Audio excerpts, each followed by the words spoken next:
It's the weekend, which means it's time for another edition of Technoholik, where we get you addicted to technology. We have a great show for you today. Some tablets, ultrabooks, and the Angry Birds also land on the show. So go ahead and check out our lineup for the next half hour. Coming up on Technoholik, space is definitely not the final frontier for these birds. We review the latest Angry Birds edition. We also check out the HP Envy Spectre 15 and the brand new Samsung Series 5 Ultrabooks. But up first, India gets its first ICS tablet. We review the latest from the house of Zync. Okay, so that's our lineup, and as we said earlier, India gets its first ICS tablet from Zync. This 7-incher is called the Z990 and it's running Android Ice Cream Sandwich. Since we thought one 7-incher is not good enough, we thought we'll add another tablet to that list. Today we also check out the Samsung Galaxy Tab 620. This is the upgrade to the older Samsung Galaxy Tab 7-inch, which was also a very big hit. But does the 620 prove to be the same? Let's check in with the specs and see what the device has to offer.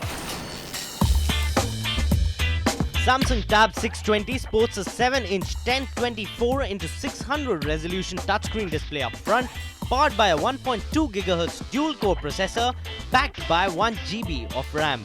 For storage, it has 16 GB of internal memory and runs on Android 3.2 Honeycomb operating system. At the back, it also sports a 3-megapixel camera and also has a front-facing camera for video calling. Samsung Tab 620 is priced at Rs 26,000. Now, the Samsung Tab 620 packs in plenty for a 7-incher in terms of specs. Let's start with the design first. Compared to the earlier Tab, the 620 ups the style quotient in a very good way. It's following the same style sheet as the 10-inch devices and is pretty sleek. Weight is just about right. The rounded edges with the plastic back, it doesn't give you a cheap feel at all. So on design, we give the Samsung Tab 620 full 4 stars. Getting to the hardware, this is one packed device.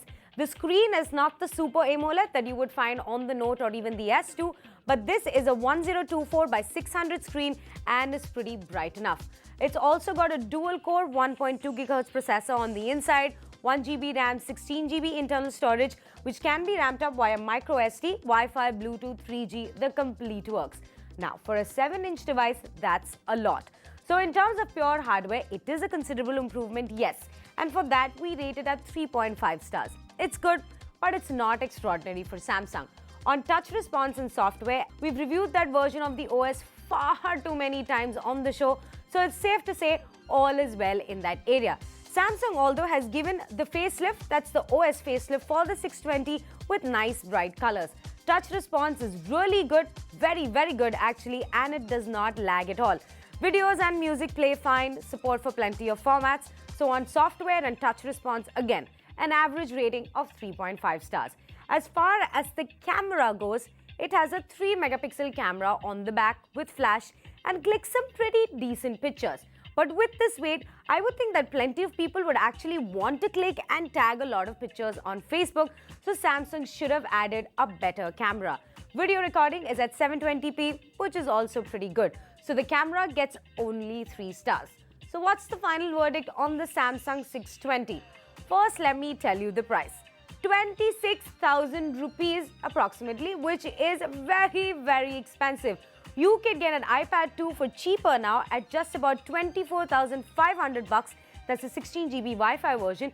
And also, the 620 doesn't really stand out from the other Samsung devices. Samsung is a display maker, yes, but they just have so many models in the market now. Note, Galaxy, Tab 750, Tab 10.1, I'm pretty sure there are plenty more. It's just a little difficult to keep track. For the same amount, add just about say 5 or 6 grand more, you can pick up a 10-inch Samsung Tab. It's a good device, but it's just too expensive. So the Samsung Tab 620 gets a 3.5 star rating on Technoholik. Wait for the price to drop and then maybe you can consider buying this device. But while you're waiting for that, and you want ICS on your Android devices, that's Ice Cream Sandwich, India got its first ICS tablet in the form of the Zync Z990. Let me just put the power on. Well, this is the Z990, a cheap Androider for just 9,000 rupees. If you haven't heard of the company ever, then maybe the specs will impress you. Take a look.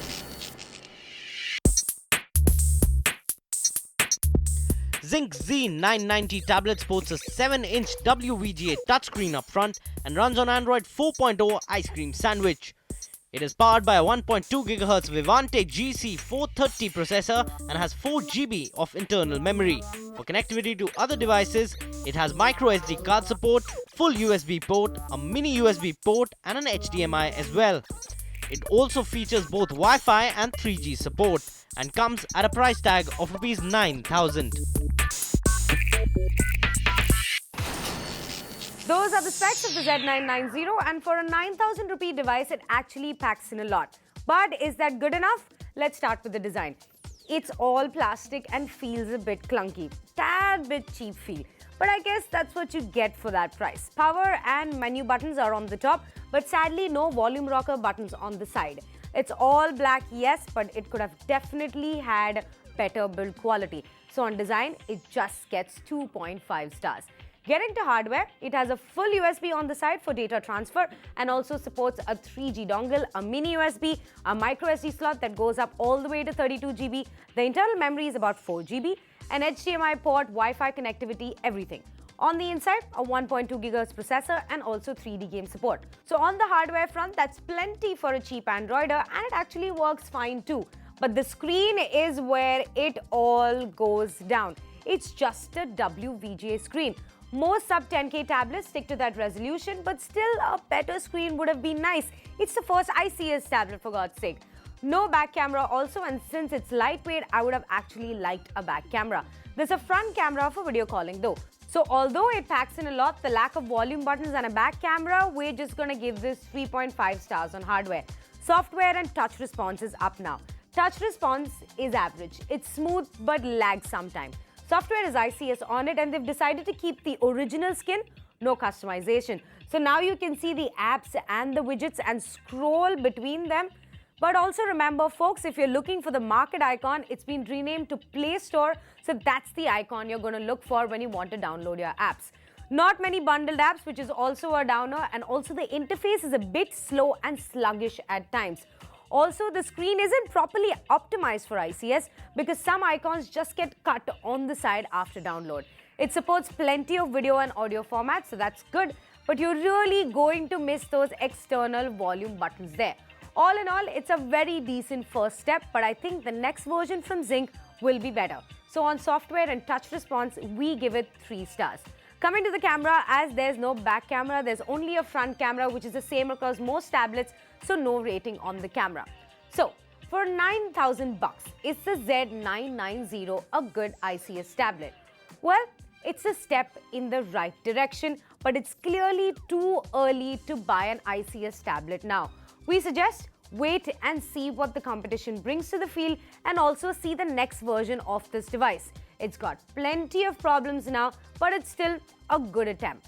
Save the 9,000 rupees and be patient. So the Zync Z990 gets 3 stars on Technoholik. That's plenty of tablet talk, which means it's your cue to take a break. But coming up on the other side, we get you some laptops from HP and Samsung.